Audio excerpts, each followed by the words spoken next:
प्रणाम उत्तराखंड। हम प्रदेशवासियों को लगातार ये बताने की कोशिश कर रहे हैं कि ये हमारा प्रदेश, जिसे लोग देवभूमि कहते हैं, ये माफियाओं का अड्डा बन चुका है और हमारे मुख्यमंत्री पुष्कर सिंह धामी जी माफियाओं की कठपुतली बन चुकी है।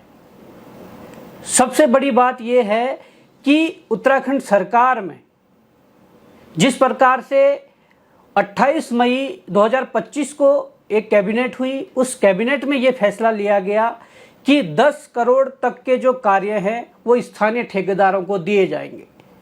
हमने 29 मई को अपना स्टेटमेंट जारी किया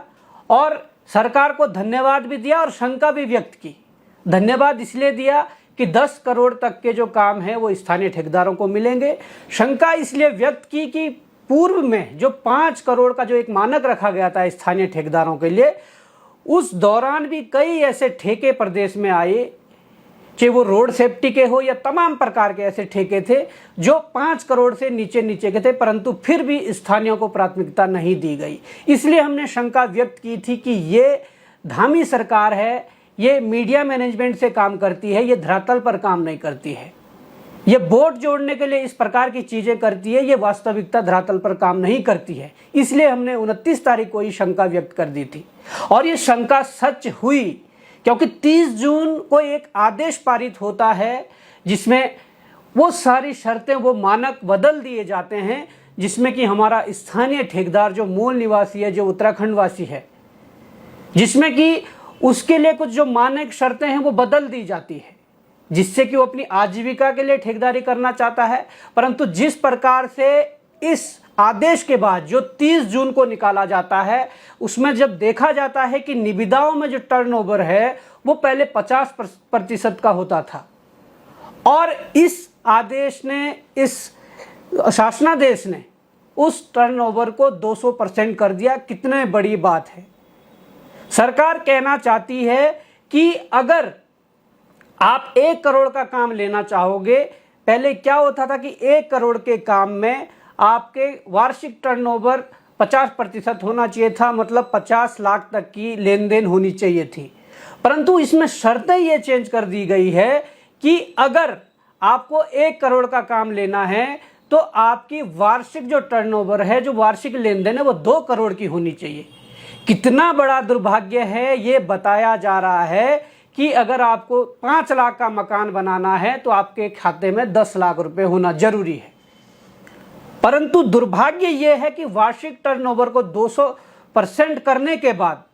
जो इसमें दूसरा क्राइटेरिया जुड़ता है एक्सपीरियंस का, उसमें पहले 25% जो मानक था वो रखा गया था, परंतु ये आदेश निकलने के बाद सीधा ये मानक 80% हो जाता है, जिसमें मैं ये कहना चाहता हूं कि 1 करोड़ का जो काम अगर एग्जाम्पल के तौर पर अगर लिया जाए तो आपके पास 25 लाख रुपए का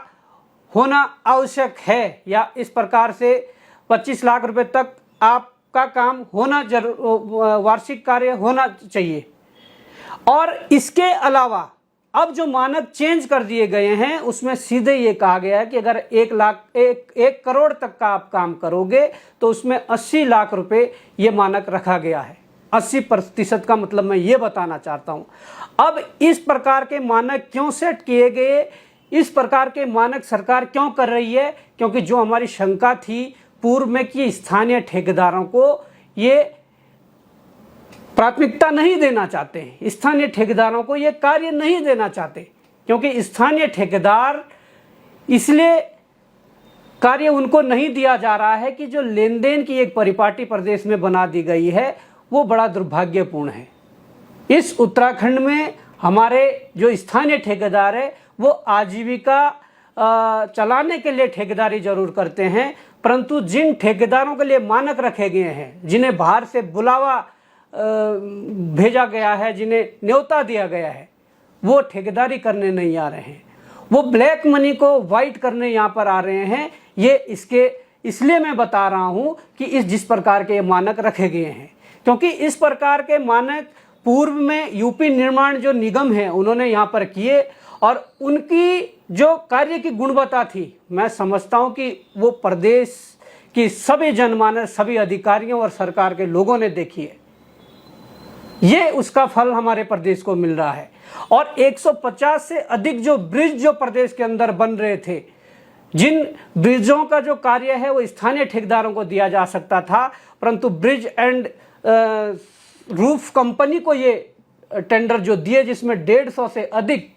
ब्रिज बनाए गए और उनकी जो समय अवधि होती है कार्य पूर्ण करने की, आज भी समय अवधि पूर्ण होने के बाद वो ब्रिज नहीं बने। उनकी क्या गुणवत्ता है ये भी भविष्य में पता चलेगी। परंतु जिस प्रकार से उत्तराखंड सरकार स्थानीय ठेकेदारों के साथ छलावा कर रही है, ये बेहद दुर्भाग्यपूर्ण है। इससे ये साबित होता है, इससे ये ज्ञात होता है